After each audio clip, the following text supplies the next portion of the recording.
Here we have the 2017 Toyota 4Runner. This is the TRD off-road package. So as we look here, it comes with the 17-inch alloy rims. A little bit different from last year. As you can see, they have the black just inside in between here instead of all polished around. Now it comes with the running boards, painted mirrors, black handles, or painted handles I should say. Comes with the hood scoop, fog lights. It's got the lower plastic piece on the bottom, which as you look at it here is separate, so you can actually remove that if ever needed. In Canada we do have a block heater. I'm just going to show you the engine. When you look in the engine, the hood latch is just underneath here. It lifts to the side. Comes with a hydraulic hood, fire protection blanket underneath there. This is a 4-liter V6 engine with a 5-speed automatic transmission. And as you can see, it's nice and open. It's easy to work on if you ever need to.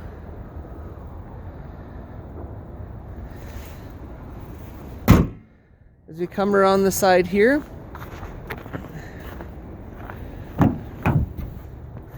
comes with the, it almost has the plastic where it extends over the door sills just to protect the paint there.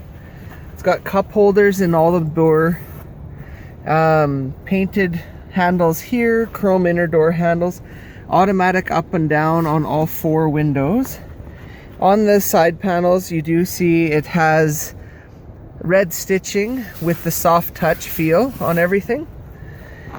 Doesn't have the wood grain like the Limited. It kind of has like a brushed aluminum look, but it is still plastic with the painted corners here too. Inside, just down below, it's got the full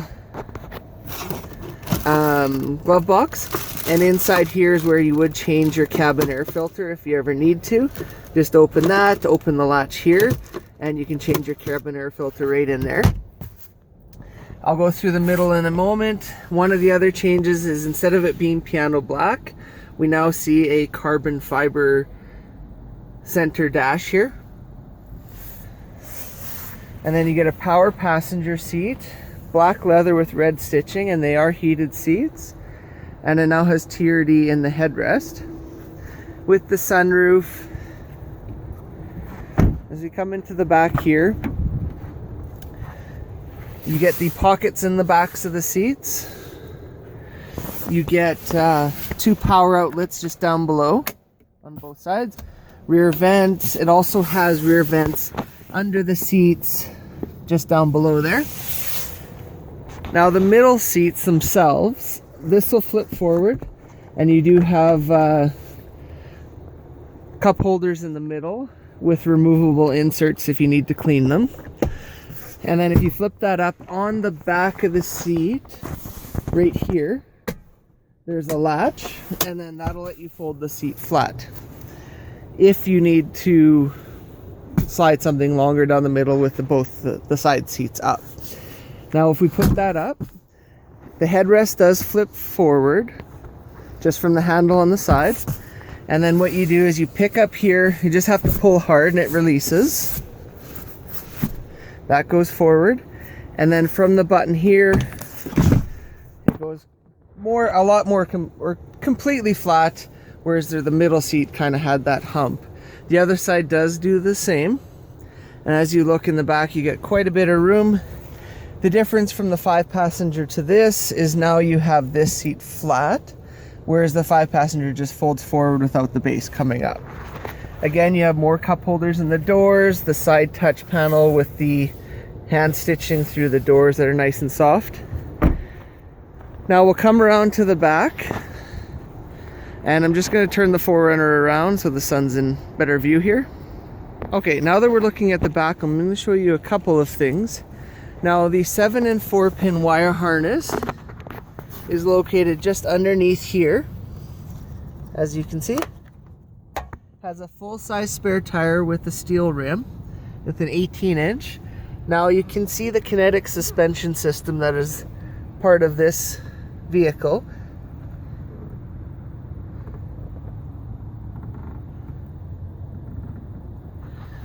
As we move up into the back, the 4Runner does come standard with the hitch. If you have the key on you, you can put it just inside here and turn to the left. It drops the rear window. Turn to the right, picks it back up. Now when you do pick it back up, keep in mind it does lock the doors, because you can lock or unlock the vehicle from that too. Rear backup camera lens is just right there, points right down at the bumper. As we lift into the back, you're gonna see we have a actual outlet in the back here with a, so you get two power sources there. In Canada, we get carpet and all season mats. I'm assuming the US might be the same. Here you get the tonneau cover that comes with it. And as you can see, with the seat up or folded flat, there is quite a bit of room for cargo space. Comes with the handle here, and you do get the rear lights in the back as well as inside, with your jack and tool and everything just on the inside here. So we'll close that. And as we come around here, it doesn't have a locking fuel cap. One thing I do want to make sure everybody knows, when you do fuel up, make sure that clicks, because it'll do a fuel pressure test. If that's not sealed properly, your engine light will come on. These are the current fuel specs in Canada anyways, in liters per 100 kilometers. One other thing, the mirrors do bend both ways, and you'll see a lot of little things on here. They're called vortex generators, these little bumps, as well as here. That's designed to cause the wind to swirl around the vehicle, reducing wind noise and coefficient of drag. Now on the driver side, versus the passenger side, you have height adjustment as well as forward and back. And you also can raise the whole seat itself up instead of just under your knees. And then you have lumbar support just for your lower back here. You get automatic up and down on all the windows. It's almost two buttons when you touch it. So it has the light, it clicks twice. The first one, when you let go, the window stops. The second one is automatic down and automatic up, with the ability to disable it. One other thing in the back, if you do have young kids, you can lock the door here. And one other thing, you do have the rear child seats, the base anchors on both outside seats. As well, you get the middle rear anchor on all three spots, so you don't have to, you can still put a child seat in all three spots, just you only have the base anchors there. To pop the hood, it's right here. This will turn on, it turns on your front heated windshield. So if you look just here, you'll see it has the lines built in under the wipers. Hopefully you can see that. And it also runs up and here, so it heats up the side of the window too.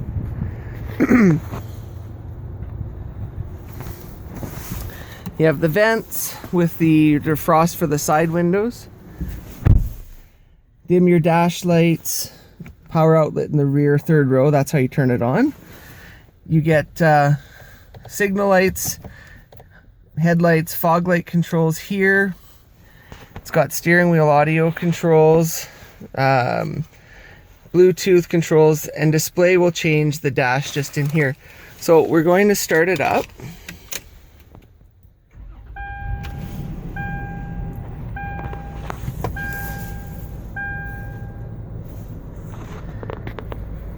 Now in here, you'll have a few things. It shows you which doors are open. It shows you, there's a few settings, average fuel economy, current, cruising range or distance till empty, elapsed time, and speed. Now it is the same finish here, which is all the way around the dash and everything too. Cruise control is just under here. You push the end in to turn it on, down a set, up to resume, towards you to cancel, or you can hit the brake or turn it off. Just down below here, you can pull down on the latch. and then the wheel will go up and down, in and out. Just pull back on that latch to lock it back in. You get USB and auxiliary input with another power outlet there. Heated seats just in the middle, and this is the control of the rear window, like I'm showing with the key in the back. Has AM, FM, and XM radio, as well as Bluetooth. Few different apps. If you are in the US, you also do get the N-Tune system, which there's lots of information online about. But in here, you can have maintenance reminders. You get a few different settings, like depending who's driving and whose phone's connected, it'll change the audio presets. General, you can change the units of measurement, things like that. Now you can also put a custom startup image, which you just put it on a USB stick here and transfer it. So when you start it, not only does it show the Toyota, but it'll show up to 3 other images there too. Under audio,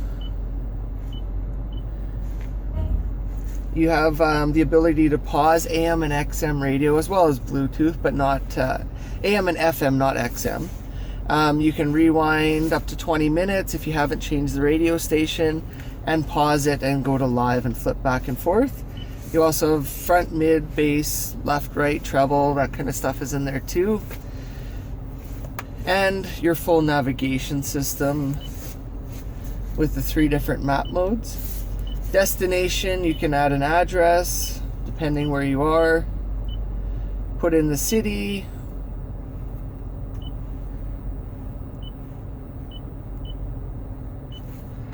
And the one thing our nav system is a little backwards on is it asks you street name, then for house number.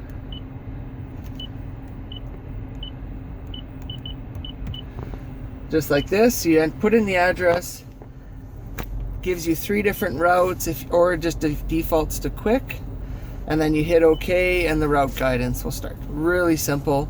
Please proceed to the highlighted route, and then to delete it, just hit destination, delete. You can program 5 different presets, as well as your home address in there too. And there's obviously a few other options with that as well. Now the last thing, I'll go through a couple last things I should say. With the 4-wheel drive, it is shift on the fly.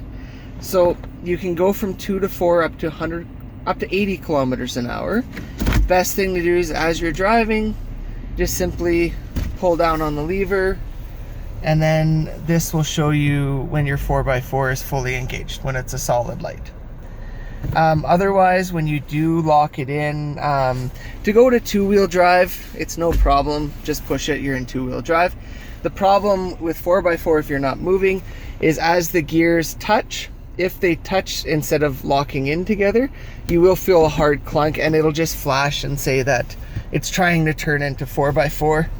And oftentimes it's really hard to pull the handle, but as soon as I start moving, locks in like nothing.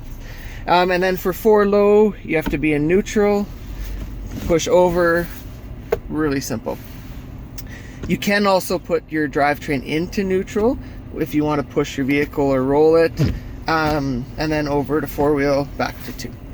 Really, really simple. Reverse, you have the camera just like that. Points right down at your bumper, so if you're loading a hitch on, you can see the top view of the ball. And then the last thing you can kind of read more up online about, there is the crawl control system, which is it's basically a slower cruise control is the best way to describe it. But depending on the terrain, if it's rocks or snow or mud or gravel, you'll want to change that there, and then you'll have speed control there.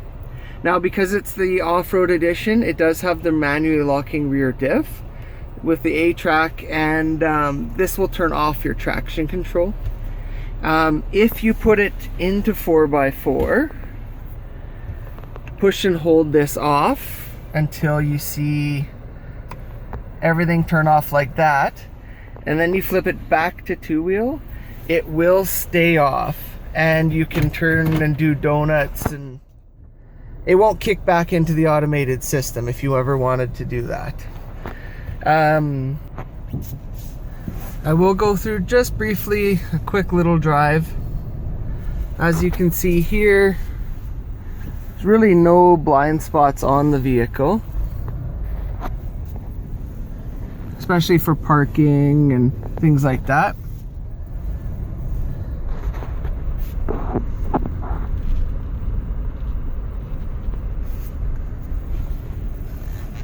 with nice tight turning radius too.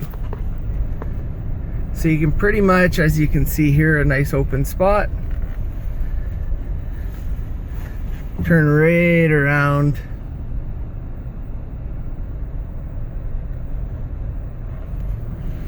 With a nice radius for that too.